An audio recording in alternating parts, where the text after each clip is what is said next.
Iran അവരുടെ ഏറ്റവും ശക്തമെന്ന് കരുതുന്ന ഖുറം ഷഹർ 4 മിസൈൽ ഇസ്രായേലിനെതിരെ ബുധനാഴ്ച പ്രയോഗിച്ചിരുന്നു. ഇസ്രായേലിലെ പ്രധാന നഗരങ്ങളിലൊന്നായ ടെല്ലവീവിന് നേരെയാണ് ഈ മിസൈൽ പ്രയോഗിച്ചത്. അവിടെ കെട്ടിടങ്ങൾ തകർന്ന് 2 പേർ മരിക്കുകയും ചെയ്തിരുന്നു. ഇറാന്റെ ആവനാഴിയിലെ ഏറ്റവും ശക്തമായ മിസൈൽ എന്നാണ് ഖുറം ഷഹർ 4 മിസൈൽ അറിയപ്പെടുന്നത്. ശബ്ദത്തേക്കാൾ 8 മുതൽ 16 മടങ്ങ് വരെ വേഗത്തിൽ സഞ്ചരിക്കുന്നതിനാൽ റഡാറുകൾക്ക് ഇവയെ കണ്ടെത്താനും അടയാളപ്പെടുത്താനും വളരെ ബുദ്ധിമുട്ടാണ്. ഈ ഖുറം ഷഹർ 4-ൽ ക്ലസ്റ്റർ ബോംബ് ഉൾപ്പെടുത്തിയ ഇനമാണ് ഇസ്രായേലിനെതിരെ ബുധനാഴ്ച ഇറാൻ അയച്ചത്. അതിലൊരു ബാലിസ്റ്റിക് മിസൈലിൽ തന്നെ 80 ചെറിയ ബോംബുകൾ ഘടിപ്പിക്കാം. ആകാശത്ത് വെച്ച് തന്നെ ഈ മിസൈൽ 80 ബോംബുകളായി ചിതറി ശത്രുവിന്റെ ലക്ഷ്യസ്ഥാനത്ത് വന്ന് പതിക്കുകയാണ് ചെയ്യുന്നത്. ഇതിനെതിരെ ഇസ്രായേലിന്റെ പ്രതിരോധ കവചമായ അയേൺ ഡോമിൽ നിന്നും മിസൈൽ വന്നാൽ ഈ 80 ബോംബുകളെയും അടിച്ചിടുക എന്നത് ഏറെ ബുദ്ധിമുട്ടുള്ള ഒരു കാര്യമാണ്. അതുകൂടാതെ ഈ ബോംബുകളിൽ വലിയ തോതിൽ ഉഗ്രമായ സ്ഫോടക ശേഷിയുള്ള വസ്തുക്കൾ നിറക്കാം എന്നതിനാൽ വലിയ രീതിയിൽ നാശനഷ്ടം ഉണ്ടാക്കാനും ഇതിന് സാധിക്കും. ഇറാൻ ഖുറം ഷഹർ മിസൈൽ പുറത്തെടുത്തു എന്നതിന്റെ അർത്ഥം ഈ യുദ്ധം അതിന്റെ മൂർധന്യത്തിലേക്ക് എത്തിക്കൊണ്ടിരിക്കുന്നു എന്നതാണ്.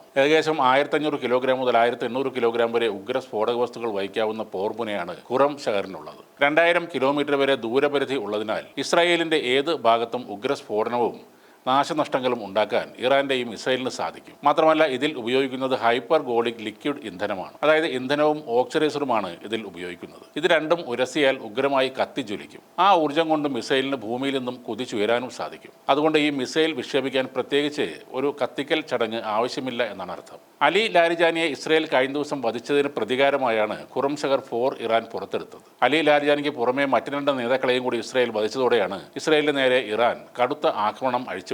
ഇറാന്റെ 2ാം തലമുറ മീഡിയം റേഞ്ച് ബാലിസ്റ്റിക് മിസൈലായ സെജ്ജിലും കഴിഞ്ഞ ദിവസം അവർ പരീക്ഷിച്ചിരുന്നു. ഖര ഇന്ധനം ഉപയോഗിച്ച് പ്രവർത്തിക്കുന്ന 2 ഘട്ടങ്ങളുള്ള ഒരു മിസൈലാണിത്. ഏകദേശം 18 മീറ്റർ നീളവും 1.25 മീറ്റർ വ്യാസവും ഏകദേശം 23,600 കിലോഗ്രാം ഭാരവുമുള്ള സെജ്ജിലിനെ 700 കിലോഗ്രാം വരെ വാർഹെഡ് വഹിക്കാനും കഴിയും. ഇതിന്റെ പ്രവർത്തന പരിധി 2000 മുതൽ 2500 കിലോമീറ്റർ വരെയാണ്. അതായത് ഇറാനിൽ നിന്ന് നേരിട്ട് ഇസ്രായേൽ, സൗദി അറേബ്യ, കുവൈറ്റ്, വിവിധ അമേരിക്കൻ സൈനിക താവളങ്ങൾ വരെ ആക്രമിക്കാൻ ഇതിന് കഴിയും. 2025 ജൂണിൽ ഇസ്രായേലും ഇറാനും തമ്മിലുള്ള 12 ദിവസത്തെ പോരാട്ടത്തിൽ ഈ മിസൈൽ, അയൺ ഡോം, ആരോ തുടങ്ങിയ നൂതന പ്രതിരോധ സംവിധാനങ്ങളെ മറികടക്കുകയും ചെയ്തിരുന്നു. UAEക്കെതിരെ ചില സാധാരണ മിസൈലുകളും ഡ്രോണുകളുമാണ് ഇറാൻ പലപ്പോഴും അയക്കുന്നത്. പക്ഷേ UAEയുടെ പ്രതിരോധ സംവിധാനങ്ങൾ ദുബായിൽ നടന്ന ആക്രമണങ്ങളെ വിജയകരമായി തന്നെ നേരിട്ടിരുന്നു. സംഘർഷം രൂക്ഷമായതോടെ UAEയിലും ഖത്തറിലും ഇപ്പോൾ പെരുന്നാൾ നമസ്കാരം പള്ളികളിൽ മാത്രമായി ചുരുക്കിയിട്ടുണ്ട്. സുരക്ഷാ കാരണങ്ങളാൽ ഈദ് ഗാഹുകളും പൊതുസ്ഥലങ്ങളിലെ പ്രാർത്ഥനകളുമൊക്കെ ഒഴിവാക്കിയിട്ടുണ്ട്.